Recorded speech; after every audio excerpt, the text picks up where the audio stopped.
Bonjour à tous et bienvenue pour une nouvelle vidéo, pour la première vidéo du podcast Anodin sur un sujet comme ça que j'ai choisi à la volée, un sujet qui m'a marqué, un sujet qui m'a choqué. On est parti, on va parler aujourd'hui d'un scandale sanitaire qui a secoué la France, qui a perturbé tout le monde. Moi je m'en rappelle personnellement comme si c'était hier, j'en ai été sûrement une victime collatérale. Aujourd'hui on va parler du scandale qui a secoué la France en 2013, on va parler des lasagnes à la viande de cheval de Findus. C'est parti. L'affaire commence en janvier 2013. Voilà, donc juste un petit mois après qu'on ait découvert Sylvain Durif. De l'homme vert, du grand monarque, celui qu'on connaît aussi sous le nom de Merlin l'Enchanteur, Christ cosmique, donc c'est moi. Voilà, les frérots se sont dit, écoute, on en a rien à foutre, on va tous crever en décembre, viens on fait le maximum d'oseille possible, du cheval dans du bœuf, du mouton dans de l'agneau, dans du bœuf, dans de l'agneau, du cheval, du mouton, on en a rien à battre. Ok mon ref, on fait ça, c'est parti. La fin du monde n'a pas eu lieu. Allô mon frérot, oui, t'es toujours vivant toi? Ben moi aussi. Merde, du coup on fait quoi? On continue? Parce qu'on a fait trop d'oseille? Allez, je suis chaud. C'est au Royaume-Uni et en Irlande où on découvre pour la première fois de la viande de cheval dans des produits censés contenir seulement du bœuf. Ça ne m'a pas rendu malade. Je ne me serais pas inquiétée d'avoir mangé de la viande de cheval, mais plutôt du fait que ça ne soit pas contrôlé. Évidemment, s'il y a des choses dedans qui ne sont pas supposées l'être, il peut y avoir d'autres choses dans la viande de cheval, comme des médicaments qu'ils ont donnés à l'animal, etc.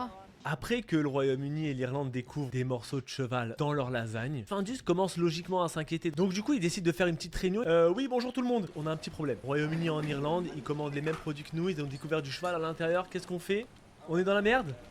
Tout le monde est d'accord? Il y en a même pas un qui a un petit peu d'espoir? Eh ben je démissionne, on fera mon pot de départ demain au flunch. Et c'est con. Donc du coup Findus logiquement a été concerné par cette affaire parce qu'ils se fournissent chez la même entreprise. Écoutez bien, c'est pas moins de 700 000 produits qui sont rappelés illico, presto, donne-moi des news, des infos, des nouvelles des frères, pas des faux. Ceux qu'on la rêve, on est ensemble.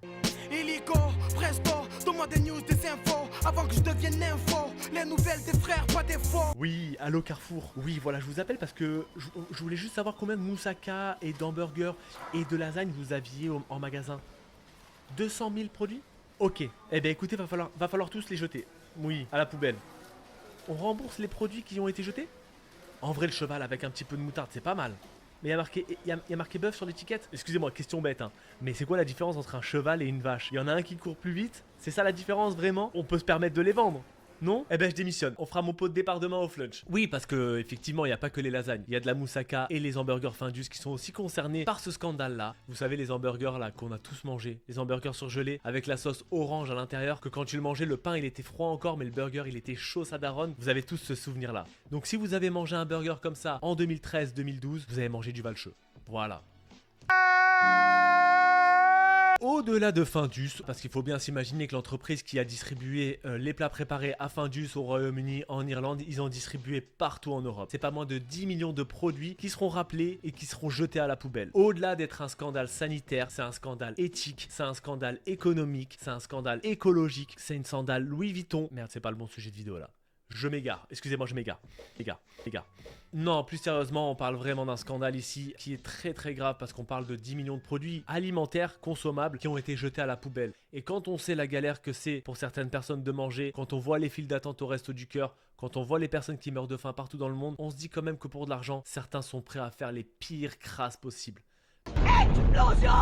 Faut lui exploser sa gueule! Écoutez bien, 10 millions de produits qui sont simplement jetés à la poubelle. Mais attention, c'est pas fini parce qu'on parle ici de viande de cheval, de la viande qui est consommable. Ok, c'est pas éthique, c'est pas dans notre culture, bien qu'il existait à l'époque des boucheries qui vendaient de la viande de cheval, on appelait ça des chevalines d'ailleurs, je crois. Ok, c'est pas éthique, mais ça restait consommable. Mais c'est pas tout parce qu'en fait, dans ce scandale-là de trafic de viande, on retrouve aussi de la viande de moutons séparés mécaniquement, donc un processus qui est interdit en France. Je vous mets la vidéo, je vous mets un petit peu de contexte. C'est de la viande séparée mécaniquement. Alors qu'est-ce que c'est? C'est la plus mauvaise des viandes. On a pris tout ce qui traînait, tout ce qui restait, on va le mélanger, on va le broyer avec de la carcasse et on va obtenir une espèce de pâte qu'on va reconstituer pour donner ça. Donc ça, c'est vraiment un sous-produit de la viande. Et d'ailleurs, on n'a même pas le droit d'appeler ça de la viande. Et c'est ce processus-là de fabrication qui a été la cause donc de la vache folle. Attention, je vais vous mettre des petites images de vache folle. C'est compliqué aussi, si vous voulez passer, n'hésitez pas. C'est la plus grave crise sanitaire qu'ait connue la France, la crise de la vache folle en 1996. Au Royaume-Uni, des milliers de bovins développent une étrange maladie qui les fait trembler, En cause, la farine utilisée pour les nourrir. Elle est fabriquée à partir de carcasses d'animaux, eux-mêmes porteurs de la maladie. En consommant cette viande contaminée, des humains développent une forme de la maladie de Creutzfeldt-Jakob, une dégénérescence du système nerveux qui entraîne la mort. Outre-Manche, des milliers de bovins sont abattus et à l'étranger, un embargo sur la viande britannique est mis en place. En France, il durera 6 ans. Donc une épidémie qui a causé de gros problèmes à l'époque également, donc ce processus-là est interdit. Mais les gars, c'est des merdes jusqu'au bout, ils sont dit on s'en fout. Les frérots, quand tu leur parles d'éthique, ils sont perdus. Mais quoi? Ah, vous me parlez des petits insectes là qu'on retrouve sur les chiens et les chats et les animaux, les... Ah non, pardon, ok. Les tiques, les troubles... je sais plus le nom là, les tiques comme ça, ouais. Un mot, l'éthique. Alors excusez-moi, c'est peut-être con ce que je vais dire, mais vous avez oublié des lettres. On parle d'étiquette. Du coup, avec tout ça, donc avec la viande de mouton séparée mécaniquement qui se fait passer pour de l'agneau, avec de la viande de cheval qui se fait passer pour du bœuf, c'est un scandale de fou. En France, on parlait que de ça à l'époque, en 2013. Ça et autre chose aussi. Gérard Depardieu qui voulait partir en Russie pour avoir les papiers, pour payer moins d'impôts, tout ça. Ne l'appelez plus Gérard Depardieu, mais Jora Depardieu. BTDR, t'es qui? Dit en 2025, l'info est lunaire, je suis d'accord avec vous. Maintenant qu'on a dit tout ça, qu'est-ce qui a pu se passer pour en arriver là? Moi, il me faut des coupables, il faut qu'on comprenne un petit peu. Donc bien sûr, on s'en doute bien, Findus n'a pas du tout contrôlé ses produits. Heureusement, il y a Findus, Findus. Parce qu'écoutez bien, hein, c'est quasiment un produit sur deux qui contenait de la viande de cheval. Ils pouvaient pas mentir. On a retrouvé de la viande de cheval dans un de nos produits qui contenait du bœuf. Mais pardon? Mais ça va pas ou quoi là? Vous êtes sérieux? Alors ça c'est impossible. Hein. Dans notre entreprise c'est impossible. Hein, parce que les contrôles sont assidus. Je peux vous l'accorder. Il y a peut-être un produit qui a pu passer comme ça entre les mailles du filet. Parce qu'on voit beaucoup de produits passer. C'est vrai qu'il y en a des millions qui passent. Ok, 1, 2, bon ça a pu passer. Quoi? 50% des produits sont concernés? Eh ben je démissionne. On fera mon pot de départ demain au flunch. Alors, comment ça s'est passé exactement? Accrochez-vous, ça va être un petit peu compliqué. Il va y avoir beaucoup de personnages, il va y avoir beaucoup de lieux, il va y avoir beaucoup d'entreprises, il va y avoir beaucoup de voyages. On va passer de l'autre côté du mur, c'est la saison 1 de Game of Thrones. Vous êtes prêts? C'est parti. On va introduire un petit peu les acteurs au fur et à mesure de cette arnaque. On va commencer par Findus. Findus qui est l'image de cette arnaque en France. Donc Findus commande des plats préparés à Comigel. Comigel commande la viande pour préparer ses plats à une entreprise française du sud-ouest, située entre Lille et Strasbourg. Une entreprise du nom de Spanghero ou Spangero, je sais pas trop, on va dire Spanghero. Spanghero, une fois avoir reçu la commande de Comigel, passe lui aussi une commande à un trader de viande. Je savais pas que c'était un métier, ça doit juste être compliqué en repas de famille. Bah alors Aurélie, tu nous as ramené ton copain? Comment il s'appelle? Emmanuel? Eh ben enchanté Emmanuel, qu'est-ce que tu fais dans la vie Emmanuel? Tu es trader en viande? Alors excuse-moi Aurélie, hein. Est-ce que tu peux venir dans la cuisine 2 secondes? C'est quoi le délire avec tes copains et leur métier là? Je comprends pas. Il y a 2 semaines c'était un fécondateur de vaches et maintenant tu nous ramènes un trader de viande. Excuse-moi Aurélie mais je suis perdu. Donc du coup Spanghero passe sa commande à un trader de viande à Chypre, part dans un pays qui est connu pour ses plages. Bonjour à tous et bienvenue dans ce nouveau numéro d'Europe Hebdo. Nous sommes à Bruxelles, au cœur du Parlement européen. Et l'actualité de la semaine, ce sont les paradis fiscaux. L'Europe en compte une demi-douzaine en son sein. Comment lutter contre l'évasion fiscale? Ce trader de Chypre passe sa commande à un gars en Hollande, me demandez pas pourquoi. Ce gars en Hollande passe sa commande à des abattoirs en Roumanie. Ces abattoirs en Roumanie envoient la viande au gars en Hollande. Le gars en Hollande envoie la viande à Spanghero. Spanghero envoie la viande à Comigel. Ok, on a réussi. Voilà, vous êtes toujours vivants, vous êtes toujours là, on est toujours ensemble. Ok, on peut continuer alors. Donc la question qu'on peut se poser maintenant, c'est à qui profite le crime? Avec tous ces intermédiaires, à qui profite le crime et qui se fait ken? On se fait baiser. Spanghero veut acheter de la viande moins chère, donc il passe par 2 intermédiaires qui achètent de la viande en Roumanie. La viande de cheval est moins chère. Le changement d'étiquette est fait entre la Hollande et la France, où on importe de la viande de cheval qu'on transforme en de la viande 100% bœuf France, qui arrive dans le sud-ouest, qui est ensuite revendue comme de la viande 100% de bœuf à Comigel, en étant un peu moins cher, donc parce qu'ils peuvent le faire justement parce qu'ils ont acheté de la fausse viande de bœuf. Comigel prépare ses plats, les vend à Findus, Findus les vend à nous, et nous, on se fait baiser. De toute façon, à la fin de la boucle, on se fait baiser. Donc maintenant, il faut se dire que ces entreprises-là, Findus, Spanghero, Comigel, le trader en Hollande, le trader à Chypre, Sandal, Louis Vuitton, ils ont pu faire des masses d'oseille. Ils ont pu vendre de la viande beaucoup plus chère en l'achetant beaucoup moins cher. Ils ont pu trafiquer les étiquettes, ils ont pu duper tout le monde. On parle par exemple pour Spanghero d'une année record. Ils ont fait plus de 1,9 million de chiffre d'affaires, dont 500 000 € de bénéfices nets dans la poche. en une année. Et Spanghero, c'est pas une grosse entreprise, hein, on parle pas de Findus. Hein, parce que Findus, c'est autre chose. 230 millions d'euros de bénéfices. De bénéfices. Tout le monde s'est mis bien. On est ensemble. On se tient la main, on fait une ronde et on danse avec nos billets. De l'oseille, de l'oseille, de l'oseille. Qu'est-ce qui s'est passé en France, du coup, après ce scandale qui a été jugé, qui a été sanctionné? Pour Findus, tout d'abord, c'est l'image publique qui va prendre le plus cher. Et à juste titre, parce que bon, voilà, il y a eu un manquement dans le contrôle de la qualité de ces produits, ça c'est indéniable. Heureusement, il y a Findus, Findus. Ils ont vendu des lasagnes au bœuf qui contenaient du cheval.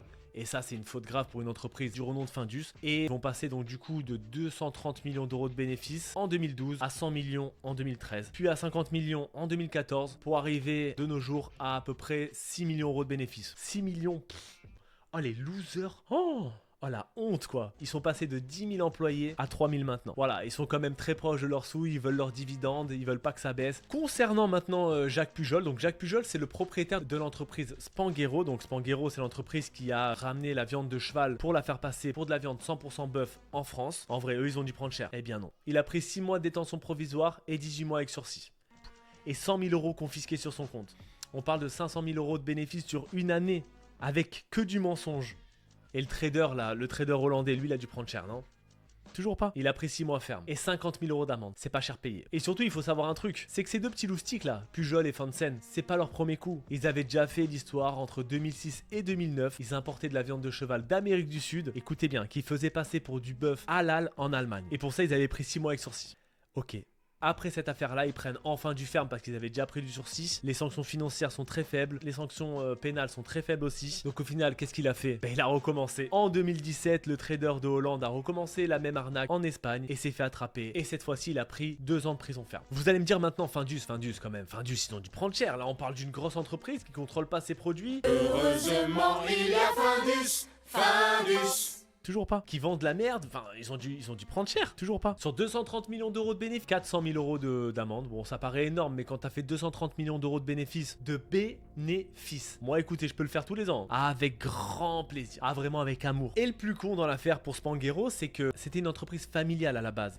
Donc Spanghero était le nom de la famille qui avait créé l'entreprise. Sauf qu'ils avaient vendu l'entreprise. Les gars ont fait le scandale avec le nom Spanghero. Au final, Spanghero a été traîné dans la boue alors que c'était même pas eux qui étaient encore à la tête de l'entreprise. Donc faites attention quand vous créez des entreprises et évitez de mettre votre nom de famille en nom d'entreprise. Ça peut mal tourner des fois. Alors, quelle conclusion peut-on tirer de cette affaire? Parce qu'au final, on a parlé voilà, d'un scandale sanitaire qui a retourné la France, qui a retourné l'Europe.